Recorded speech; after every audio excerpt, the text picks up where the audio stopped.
Welcome back, gamers, to another Take 2 for Tekken 8 deck profile, and today we have Victor Chevalier. He is a 6-hand size 31 health character with the all life and order symbols, and likely everyone's pick for the least impactful character of the set. So I thought I'd take a shot at making him actually pretty good. So he's got a static ability that says your checks to play asset cards get +1, which is pretty good. And a response that says twice per turn, after you commit one or more weapon assets, your rival commits one foundation. So you can commit them on your turn and your rival's turn, depending on how you manipulate your own green cards. So I actually think he's not that bad. I just think that we lost a lot of good weapon assets in previous rotations, and he will get better the more weapon assets we get later on. So let's start with our attack lineup. We have Carving Cameo, a 5/3, 5 high for 5, 2 mid block. Kick punch. Like with my other Take 2s, I'm not going to delve into like the nitty gritty of each card, just kind of explain what the card does overall and why it's in the deck.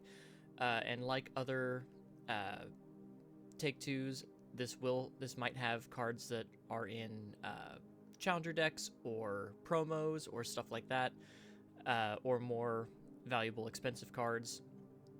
I don't think actually for him there's too many, but there are a few pieces that are kind of key. So Carving Cameo just says if you have an asset in your stage, you get a heat token, and we do have some uses for heat tokens, mainly readying some of our asset cards. Enchanted Weapon Attack, it's a good weapon attack card. It's got a 0 mid block, which is great. Stun 1 kind of works with our committal package, and if it deals damage, we can build any weapon asset from our discard pile. I know it says 5 or less difficulty, but all of our weapon assets have a difficulty of 5 or less, so this is just a great way to reuse our assets late in a string once we've committed our rival out. This is a fun one. Offensive to take Wall Maria. It is a 2 check, but it's got really good stats at 7 speed, 8 damage, and as a blitz we can reveal the top 4 cards of our deck and add all ranged and or weapon cards revealed this way to our hand. We have to discard the rest. And this isn't just attacks, this is also assets and foundations, so this could be a way to potentially draw several assets that we could then build with Victor. This is an incredible poke card. You know, most people think of a poke as maybe like a 4 difficulty throw or just a little low damage attack to try to get momentum. This is a great opener on turn 2, which says I'm going to try to pick up as many assets from the top of my deck as possible, build them out, and then rush you down. We do just have to be careful playing around that 2 check though. Anti-Titan Artillery, this has Breaker, which if we block with this card, that means our rival's next check is going to get -1. It's very fast, which works with our committal package that we want to do with Victor. And if we have 1 or more assets, we get to draw a card, and our rival has to commit a foundation. Again, furthering our stun package. And if it deals damage to our rival's character, they lose 3 health. So effectively it's 5 damage, which is pretty cool. Or if we can just stack some damage on it, it's even more damage if they can't stop that 6 speed. Backed into a corner, because we have a lot of green cards, we might run into the problem of losing the foundation race. So this allows us to freeze a number of our rival foundations up to the difference, or X equals the difference between our foundations and theirs if they have more than us, up to a max of 5. So because we have such this committal package, having a side freeze package is going to come in a lot of handy, because then frozen cards don't ready during our rival's next ready step, and then we can commit more cards on their turn by committing our assets, and then they have even fewer resources on our next turn. That's why we have Grab the Moment. It allows us to just selectively freeze a foundation, and then if our rival has 2 or more frozen foundations, we get to draw a card. And then Assassination Sting.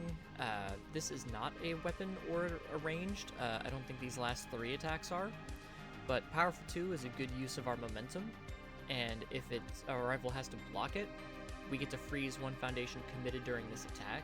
So if we commit like our assets to then force our rival to commit a card, and we powerful this to make it dangerous, and they have to block it. We can then selectively freeze one foundation that they had to commit due to Victor's ability.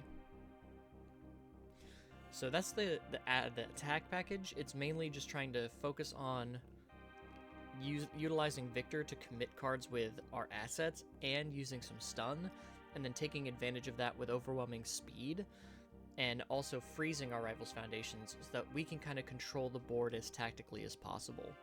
I mean, look at this guy. You think this guy wouldn't be tactical? So onto the most important cards, the green cards. We have Violet Suit. This is just basically a pseudo foundation, because when committing it to pass the check to play an asset or a weapon, we can commit this as though it were a foundation, and this works for Victor's response, because it doesn't say if we commit, during the enhanced step, a weapon. Just if we commit one or more weapon assets, and Violet Suit is a weapon asset. So this is pretty cool, because we can commit it for checks to play our attacks, checks to play our assets, checks to play weapon foundations, or even using any of these cards to block with, which is a great way to then commit cards on our rival's turn with Victor.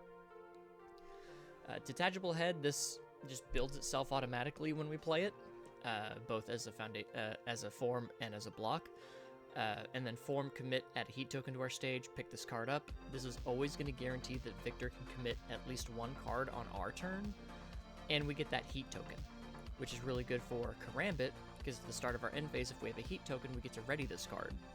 So we can commit it for 2 damage and a stun 1 with Victor on our turn, and then we can commit it for -2 damage and a stun 1 on our rival's turn. And Karambit and Violet Suit are not unique. Detachable Head is also not unique. I think only 3 of these cards are unique. So we can have as many of these 3 in our stage as possible. His ultra rare asset, Takamikazuchi, which... Come on. Okay, so it wants to show me everything but Takamikazuchi.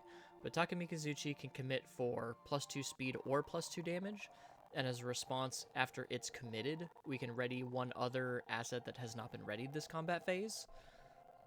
So, I don't know why it's not wanting to show us this. There we go. So his little laser katana, we can commit for +2 speed or +2 damage, and then a stun 1 with Victor. And then as a response that is tenacious, after it's committed, we get to ready one other asset that has not been readied, which is pretty good for keeping up the pressure. Curse Blade Yoshimitsu commits for 3 speed, 3 damage, and if our attack deals damage, it gains 2 health, unless our rival removes a card from their hand to cancel this ability. So this puts our rival in a really tough spot, because we're constantly committing down their cards, freezing them, and now we're threatening to tax their hand unless they give us all of these stats and extra bonuses. So a very good card, especially to ready with Takamikazuchi. So these two in combination with Victor's ability to continuously commit our rivals' foundations is really, really strong. And then we have Anti-Titan Artillery.